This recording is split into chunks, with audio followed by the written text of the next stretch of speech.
Commander Lyra Vental pressed her crystalline hand against the cold metal of the ancient communication device. Her people, the Zalani, had built this quantum transmitter 300 years ago, before the Vorthak came and destroyed everything beautiful in their world. The ruins of New Crystal City stretched out below her hiding place. Once, millions of her kind had lived here in towers that sang with light and harmony. Now only broken stones and twisted metal remained. The Vorthak had taken everything else: her family, her friends, her entire civilization. Lyra was the last commander of the Zalani resistance. Her fellow fighters had died one by one over the past months, picked off by Vorthak hunting squads. Soon she would join them, but first she had to try something that seemed impossible. The old transmitter hummed to life as she fed power into its core. The device was designed to send messages across the galaxy to any civilization that might be listening. Her ancestors had never used it.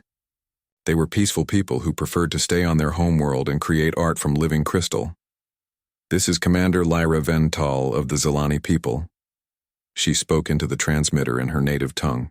Then she repeated the message in every language she knew. Over 400 different alien languages she had learned from other enslaved species. "We are dying. The Vorthak Empire has enslaved us for 3 centuries. They kill us for sport. They use our children as workers in their mines.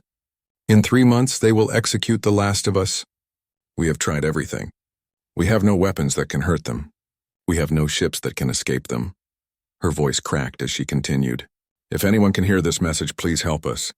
We are not asking you to fight for us. We are asking you to remember us. Let the galaxy know that the Zalani existed. Let them know we tried to be good."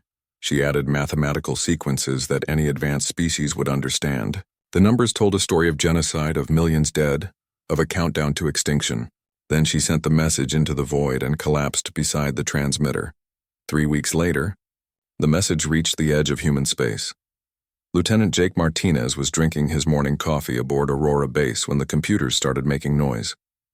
The Deep Space Monitoring Station orbited Neptune, far from the busy shipping lanes around Earth. Jake's job was to watch for asteroids and listen to the radio. Waves from distant stars. He had never heard anything like the signal that came through that morning. "Captain Brooks," he called over the intercom. "You need to see this." Captain Lisa Brooks arrived at the communication center still wearing her exercise clothes. She was a tough woman who had spent 15 years in the Earth Space Force, but her face went pale as she listened to the alien transmission. "How many languages did you count?" she asked. "The computer identified over 400, Jake replied. "Most of them we've never heard before, but the mathematical parts are clear. These are star coordinates, population numbers, and what looks like a countdown." Lisa stared at the screen showing the signal's origin point. "Kepler 442, that's 68 light-years from here." "Captain, there's something else," Jake said quietly. "I ran the coordinates through our star charts. That system has been sending out weird energy readings for the past 3 centuries. Our scientists always thought it was natural phenomena." "What kind of energy readings?" "The kind you get from large-scale industrial mining. And from weapons fire." Lisa was already reaching for her secure communication device. "Get me Earth Command. Priority Alpha." Within hours, the message had reached the highest levels of human government. In a secret facility beneath Geneva, Admiral Kevin Stone gathered the world's top scientists, linguists, and military leaders. Dr. Amy Parker had been working on alien language theory for 20 years, but she never expected to use her knowledge on a real alien message. She sat in the briefing room with her hands shaking as she read her translation. "The mathematical parts are definitely a distress call," she explained to the assembled group. "The species calls itself the Zalani. Based on the energy signatures in their message, they appear to be silicon-based life forms. The population count has dropped from several billion to fewer than 50,000 in just the past year." General Ryan Clark leaned forward. "What about these Vorthak they mention?" "From what I can piece together, the Vorthak are a military empire. They've been enslaving species across this part of the galaxy for centuries. The Zalani are just their latest victims." Admiral Stone studied the star charts on the wall. 68 light-years. "With our fastest ships, that's a 4-month journey each way." "Sir," Dr. Parker said carefully, "there's something else in the message. The Zalani mention other enslaved species. This isn't just about one planet. We're talking about a galactic empire built on genocide." The room fell silent. Humanity had been alone in the universe as far as they knew. Now they had discovered not only that aliens existed, but that some of them were monsters. "What are our military capabilities at that distance?" Admiral Stone asked. General Clark activated a holographic display. "We have the new fleet with zero-point energy drives. Weapons that can crack moons. Shields that could stop anything we've ever imagined. But sir, we've never fought aliens before. We don't know what we're up against." "We know they're bullies," Stone replied. "And bullies usually fold when someone hits back harder than they expected." Dr. Parker cleared her throat. "Admiral, there's one more thing. The message wasn't just sent to us. The Zilani broadcast it in all directions. If we received it, so did the Vorthak. Meaning the Zilani probably don't have much time left. The Vorthak will hunt down whoever sent this message." Admiral Stone stood and walked to the star chart. He placed his finger on the Kepler 442 system. "Gentlemen, ladies, we're about to make first contact with alien life. And our first act is going to be war." "Sir," General Clark said, "are we really going to risk human lives for aliens we've never met?" Stone turned to face the room. "General, I've read our history books. I've seen what happens when good people do nothing while others suffer. The answer is yes. We're going to risk everything." He pressed a button on his communication device. "Get me the president. Tell her it's about the future of humanity." As the meeting broke up, Dr. Parker remained in her chair, staring at the translation of the Zilani message. One line kept repeating in her mind, "Let them know we tried to be good." She had spent her career wondering what humanity would do when it met alien life. She never imagined the first thing they would do was try to save them. But as she looked around at the determined faces of Earth's leaders, she realized something important. Maybe this was exactly what humanity was meant to do. Maybe this was why they had spent thousands of years learning how to fight. The galaxy was about to find out what humans were really like. President Helen Carter stood before the emergency session of the United Nations. The massive assembly hall was packed with representatives from every nation on Earth. Cameras broadcast her words to billions of people around the world. 3 days ago, we received a message from space, she began. Not from our own ships or satellites, but from an alien civilization asking for our help. The hall erupted in noise. Representatives shouted questions in dozens of languages. Carter waited for quiet before continuing. "The species calls itself the Zilani. They are being killed by something called the Vorthak Empire. According to our scientists, fewer than 50,000 Zilani remain alive. They will all be dead within 3 months unless someone helps them." The Chinese representative stood up. "Madam President, how do we know this is not a trick? How do we know these aliens will not attack us if we help them?" "We don't," Carter replied honestly. "But we know what happens when we do nothing. We have done nothing while genocide happens before. We promised ourselves never again." The Russian delegate shook his head. "This is not our problem. These aliens are not our responsibility. We should focus on Earth's problems." General Ryan Clark stepped forward. Carter had asked him to attend for exactly this reason. The old soldier commanded respect from every military leader in the room. "Ladies and gentlemen," Clark said in his deep voice, "I'm going to tell you something that has been classified until this moment. For the past 10 years, humanity has been preparing for war in space." The room went completely silent. Clark activated a holographic display above the assembly floor. Images of massive warships appeared, along with technical specifications that made several delegates gasp. "After we developed zero-point energy, everything changed. We built weapons that can destroy asteroids. We built shields that can stop nuclear missiles. We built ships that can cross the galaxy in months instead of centuries." The German representative leaned forward. "How many ships?"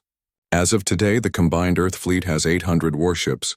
50 of them are Dreadnought-class vessels capable of destroying entire cities from orbit." The Brazilian delegate stood up. "Why were we not told about this?" "Because," President Carter said, "we hoped we would never need to use them. We built them to protect Earth if hostile aliens ever found us. We never thought we would use them to protect aliens from other aliens."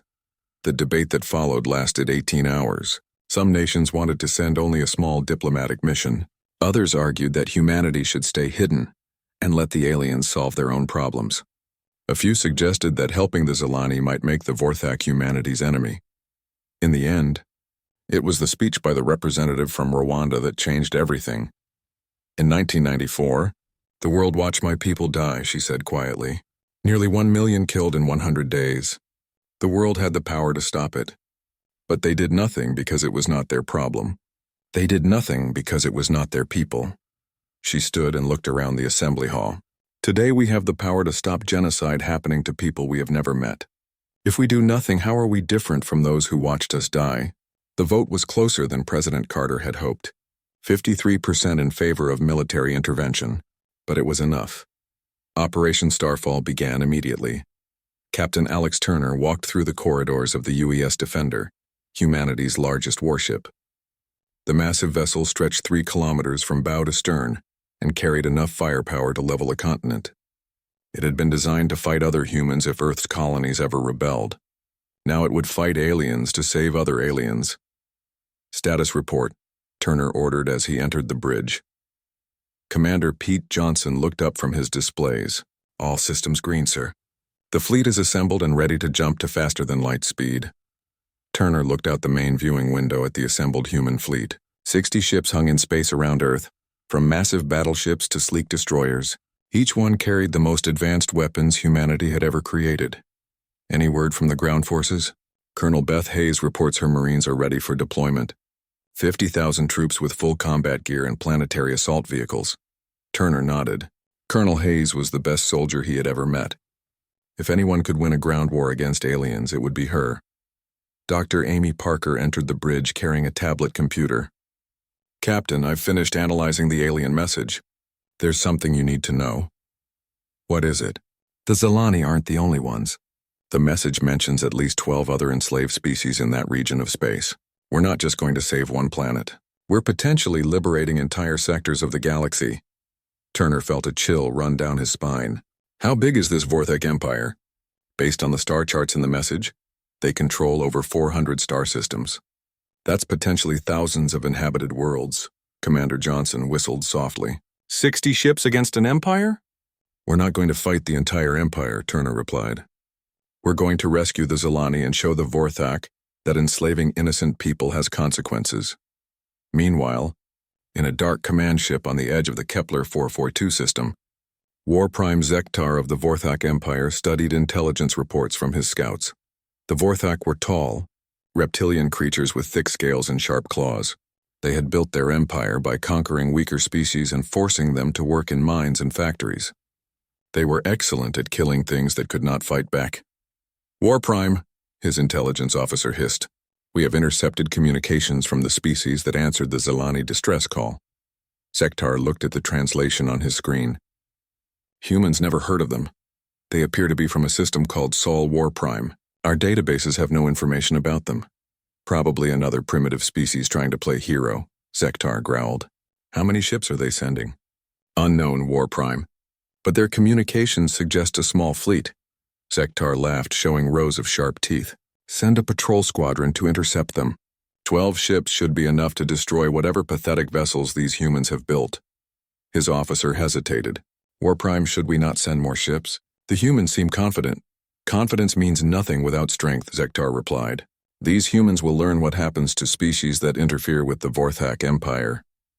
Their ships will burn, and their homeworld will be our next conquest. Back in the Zilani hiding place, Commander Lyra Vental received a message that made her crystalline heart sing with hope. The transmission came in broken Zilani language. Clearly translated by computers, but the meaning was clear. This is Captain Alex Turner of the Earthship Defender. We received your message. Help is coming. Hold on. Lyra activated her secret communication network, reaching out to the scattered Zilani survivors hiding across their homeworld. My people, she broadcast. The impossible has happened. Someone answered our call. A species called humans is coming to help us. How many ships? Asked one of the survivors. I don't know, Lyra admitted. But they are coming from very far away to help people they have never met. That tells me everything I need to know about what kind of species they are. She looked up at the stars through a crack in the ruined ceiling. Somewhere out there, alien warriors were traveling across the galaxy to save her people. She had spent 300 years watching her civilization die slowly under Vorthak rule. For the first time in her long life, Lyra Vental felt something she had almost forgotten. Hope. The galaxy was about to change in ways no one could imagine. The human fleet dropped out of faster-than-light speed at the edge of the Kepler 442 system. with a flash of energy that lit up every sensor for light years around.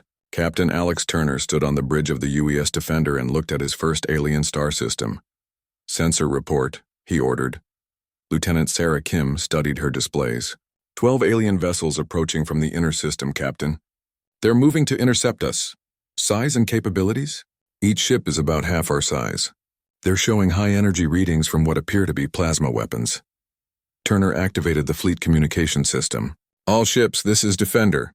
We are about to make first contact with hostile aliens. Remember, we're here to save the Zilani, not to start a galactic war. We tried diplomacy first." Commander Pete Johnson looked skeptical. "Sir, these Vorthak have been committing genocide for 3 centuries. I don't think they're interested in talking." "Maybe not," Turner replied, "but we give them the chance." The Vorthak patrol squadron approached in attack formation.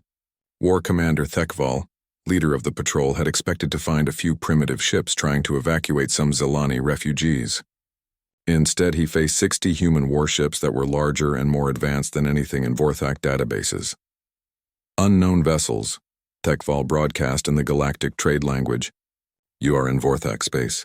Turn around and leave immediately or be destroyed." Captain Turner responded in the same language, though Dr. Amy Parker had to translate for him. "This is Captain Turner of the Earth Defense Force. We are here to provide humanitarian aid to the Zilani people." "We do not wish to fight, but we will not abandon innocent civilians." Thekval's response was a barrage of plasma bolts aimed at the Defender. The human shields absorbed the alien weapons like they were flashlights. Not a single shot penetrated the zero-point energy barriers that protected the human fleet. "Well," Turner said calmly, "so much for diplomacy. All ships return fire. Disable their vessels if possible." The human response was devastating. Advanced railguns fired projectiles at significant fractions of light speed.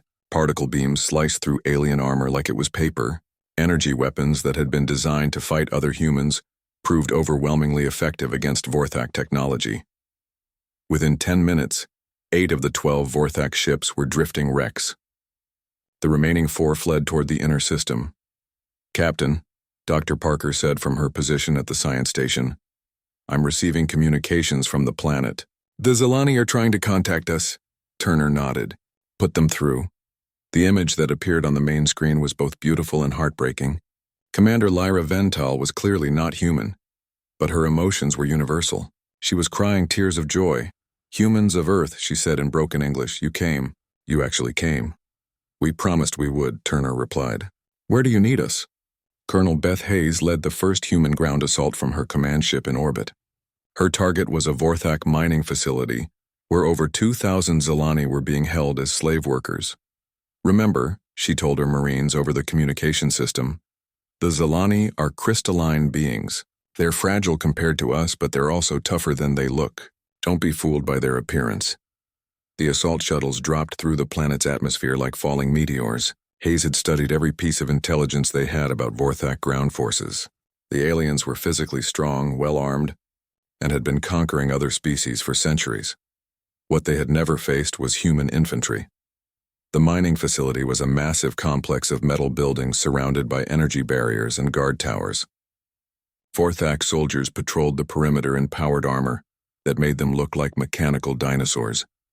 Hayes's Marines hit the facility from 6 different directions at once. Human tactics, developed through thousands of years of warfare against other humans, proved devastatingly effective against aliens who had only fought technologically inferior opponents. The Vorthak expected their enemies to attack in straight lines and fight defensively. Instead, human squads moved like water, flowing around obstacles and hitting weak points with surgical precision. When the aliens tried to fall back to defensive positions, they found humans already waiting for them.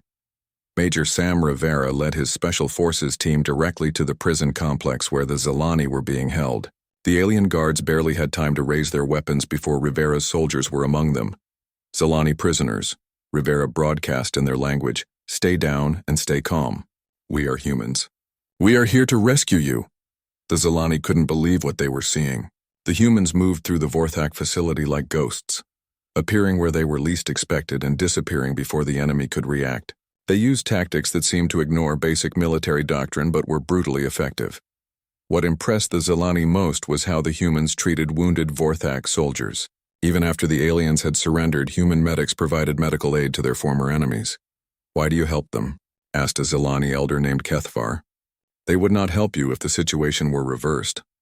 "Because," Rivera replied while bandaging a Vorthak soldier's wounds, "we're not them." Within 6 hours, the mining facility was under human control. Over 2,000 Zilani were free, and the Vorthak garrison was either dead, wounded, or in custody. Dr. Parker landed with the second wave of shuttles, bringing medical supplies and translation equipment. Her first real conversation with an alien was with Commander Lyra Vental. "Your species is unlike anything we expected," Lyra said, her crystalline form shimmering with colors that Parker's instruments couldn't properly translate. "What do you mean?" "The Vorthak are strong but predictable. They attack directly and rely on superior numbers and firepower. But humans, you fight like the wind. You are everywhere and nowhere. You seem to know what we are thinking before we think it." Parker smiled. "We've had a lot of practice fighting creatures like ourselves." "You mean you fight wars against other humans?" "We used to.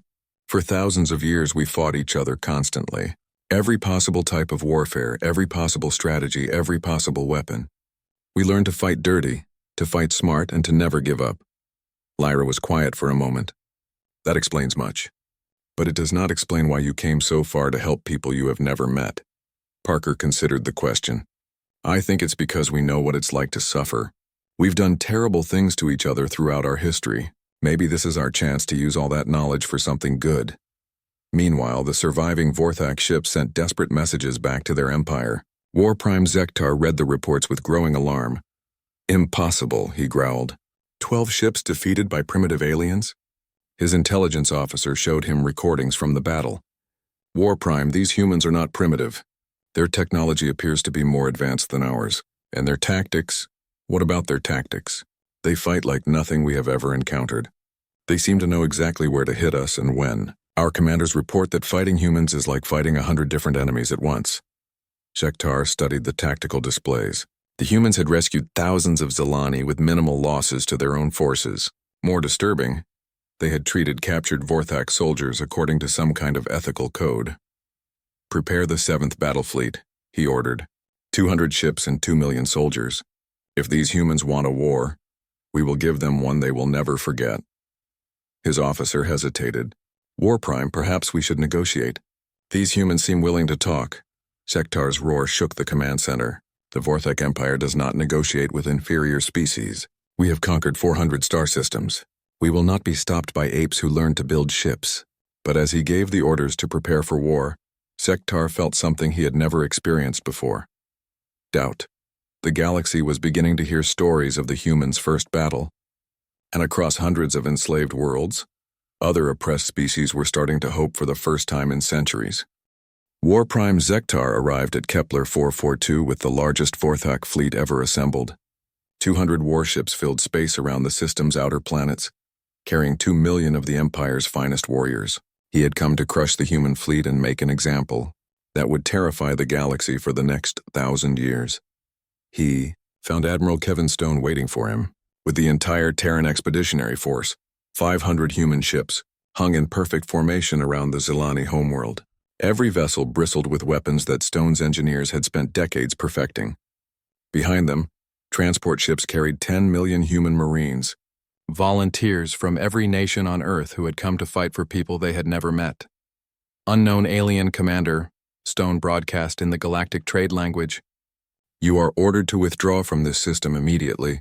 The Zilani people are under the protection of the Terran Defense Force." Zektar's response came in the form of 1,000 plasma cannons firing at once. The Battle of Kepler 442 began with a light show visible from neighboring star systems. Vorthak plasma bolts met human particle beams in explosions that lit up space like miniature suns. The aliens had superior numbers, but the humans had superior everything else. Captain Nina Foster led her fighter squadron through the Vorthak battle line with maneuvers that seemed to violate the laws of physics.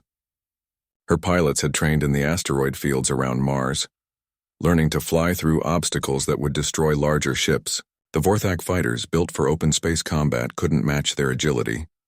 "This is Falcon Leader," Foster reported over the communication system, breaking through their forward screen. beginning attack runs on their capital ships. The human fighters moved like schools of fish, flowing around Vorthak defensive fire and striking weak points with surgical precision.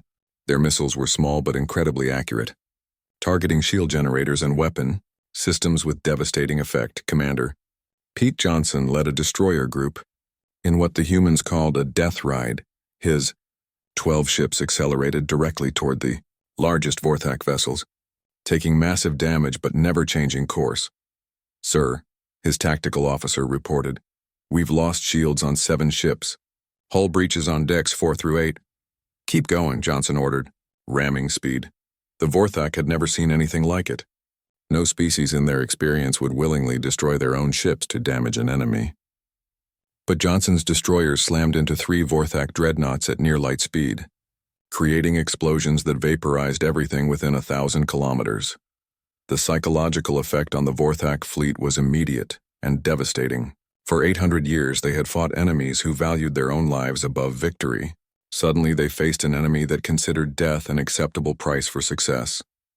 On the ground, Major Sam Rivera's special forces had been busy during the 3 weeks between the first contact and the main battle.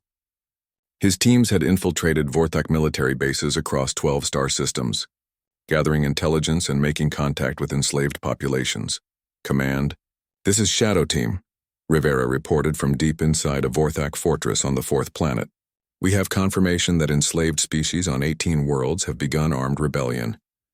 The Vorthak are fighting wars on multiple fronts.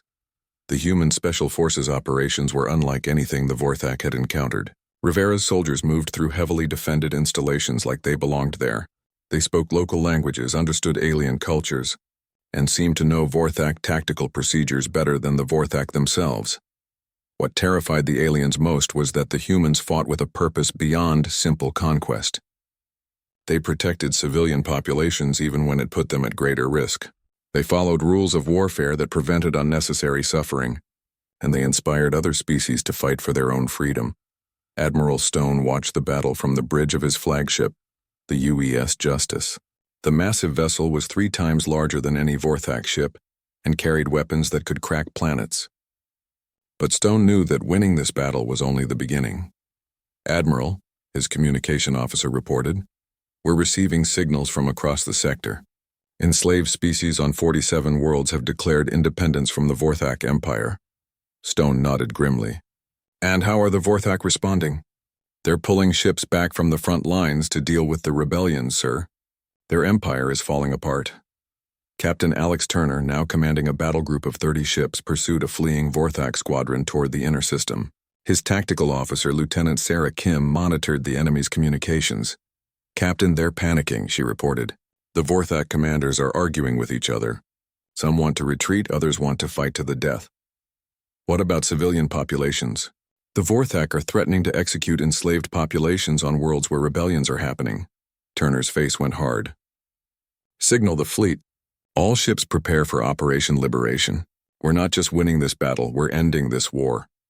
The human response was swift and overwhelming. Instead of focusing solely on military targets, the human fleet split into dozens of task forces that jumped directly to systems where massacres were threatened. Dr. Amy Parker, now serving as humanity's chief xenobiologist, coordinated with liberated species across the sector. Her translation programs allowed human forces to communicate with over 100 different alien races, turning what had been scattered rebellions into a coordinated uprising. "The Vorthak system of control is breaking down," she reported to Admiral Stone. "They ruled through fear and isolation. But humans have given these species something they've never had before: hope and communication." The Zilani had become humanity's strongest allies in the growing liberation movement.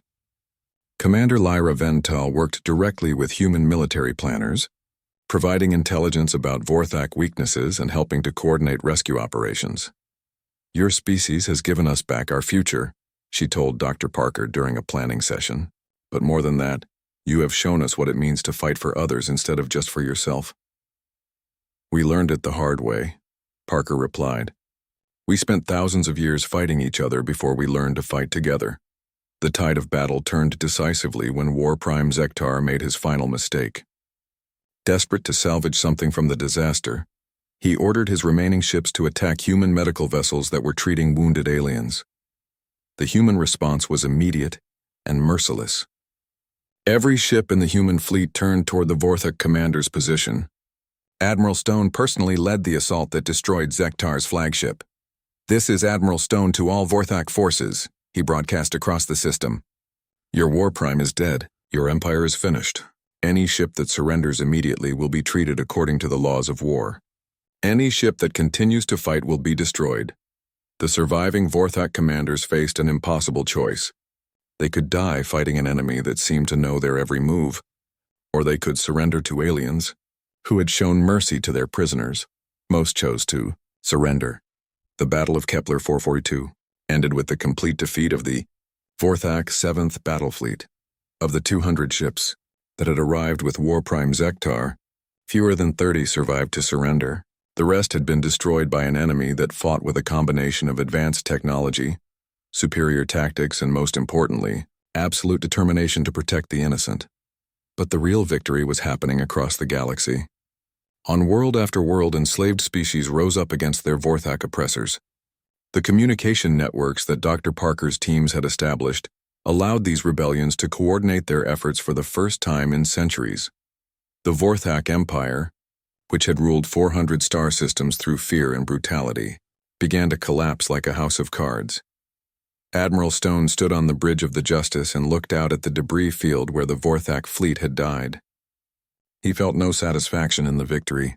War was never something to celebrate, even when it was necessary. "Admiral," his communication officer reported, "we're receiving a message from the Vorthak homeworld. Emperor Kazdok wants to negotiate a ceasefire." Stone considered the message for a moment. "Tell the Emperor that we will accept nothing less than the complete liberation of all enslaved species, and full reparations to the peoples his empire has wronged. If he agrees to those terms, we can talk." As the news of humanity's victory spread across the galaxy, other spacefaring civilizations began to take notice. The humans had done something that no one thought possible. They had broken the Vorthak Empire not through superior numbers or ancient technology, but through better tactics, stronger will, and most importantly, the courage to fight for strangers. The galaxy would never be the same.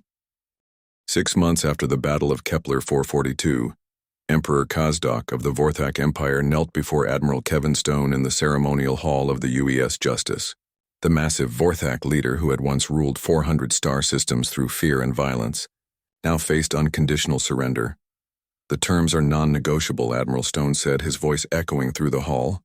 Representatives from dozens of formerly enslaved species watched as the most powerful military empire in the galaxy officially came to an end. All enslaved species will be immediately freed. All stolen resources will be returned to their original owners. The Vorthak military will be disbanded and replaced with a peacekeeping force under galactic supervision. War criminals will face trial for their crimes against sentient beings. Kazdok's translator, a nervous Vorthak official, whispered the terms in their native language. The Emperor's scales darkened with rage, but he had no choice. His empire lay in ruins, his fleets were destroyed, and rebellions burned across every world he had once controlled.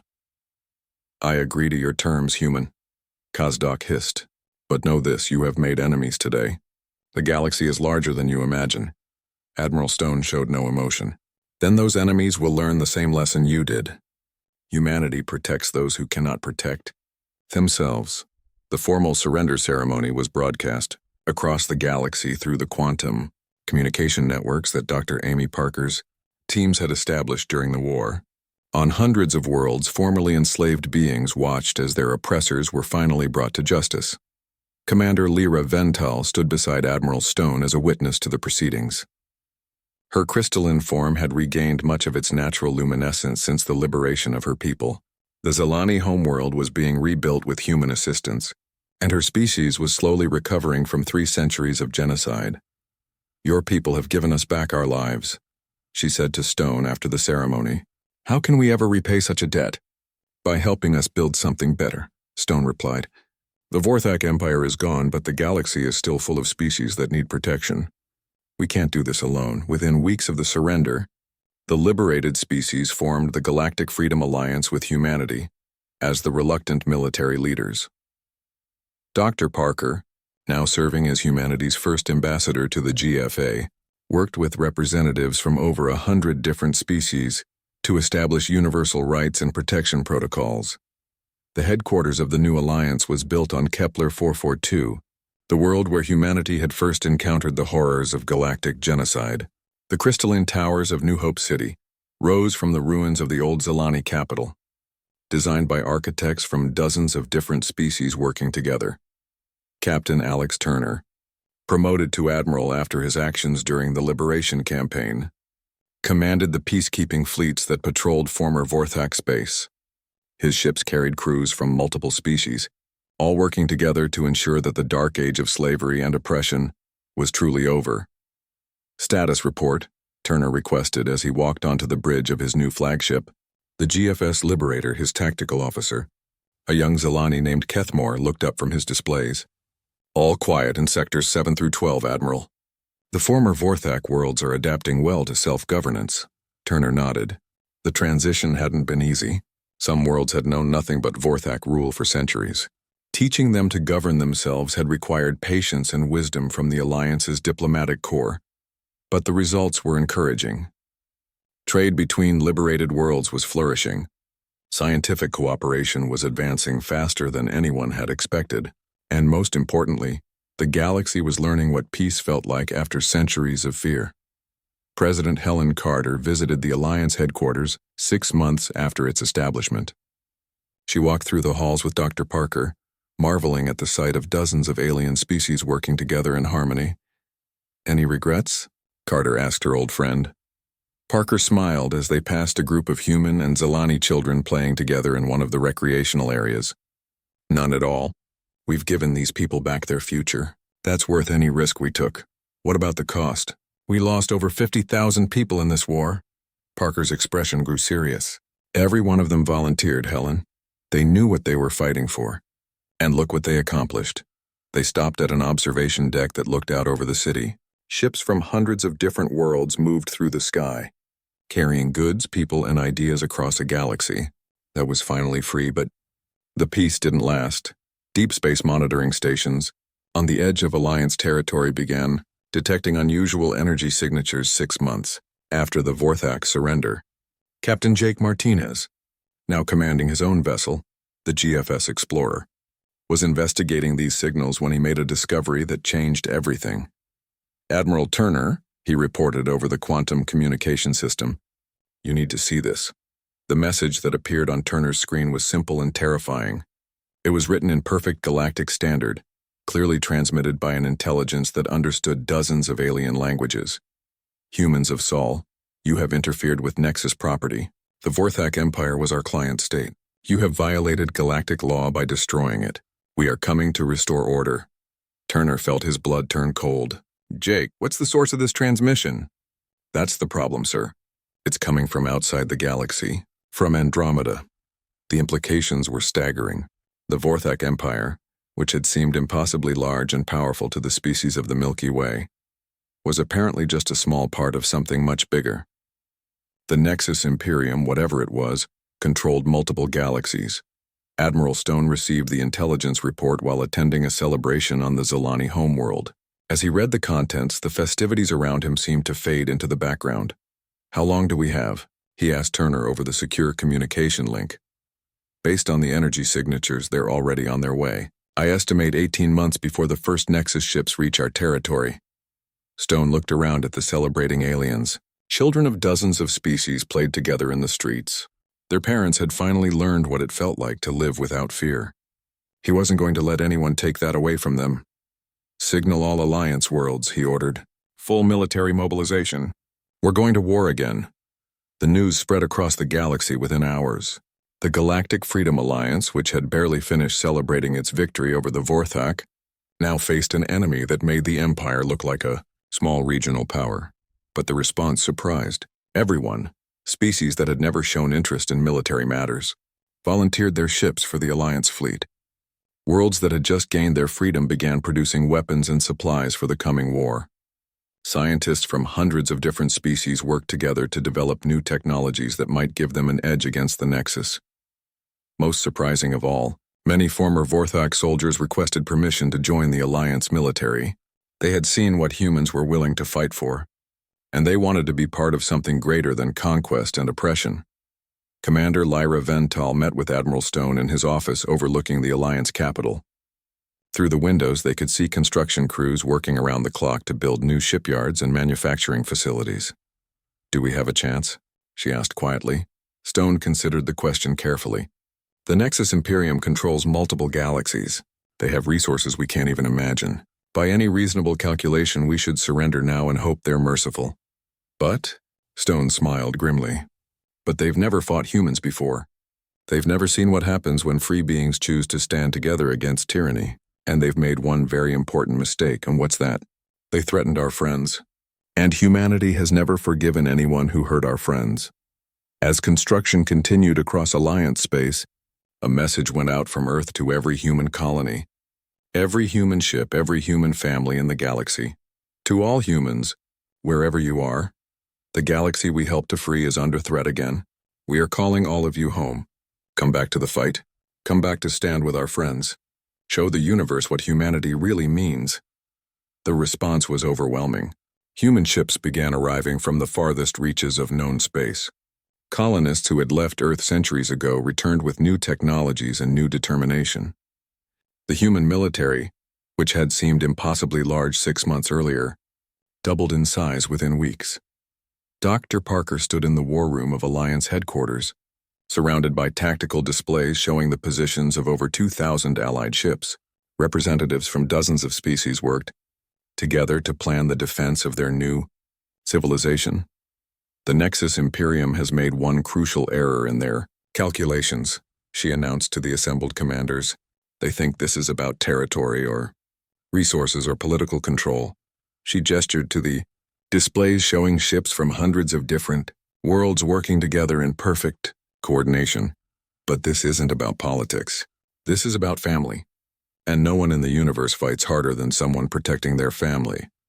Admiral Stone received one final piece of intelligence before the Nexus Advance Fleet reached Alliance territory. Captain Martinez had managed to intercept a Nexus communication to their advance forces.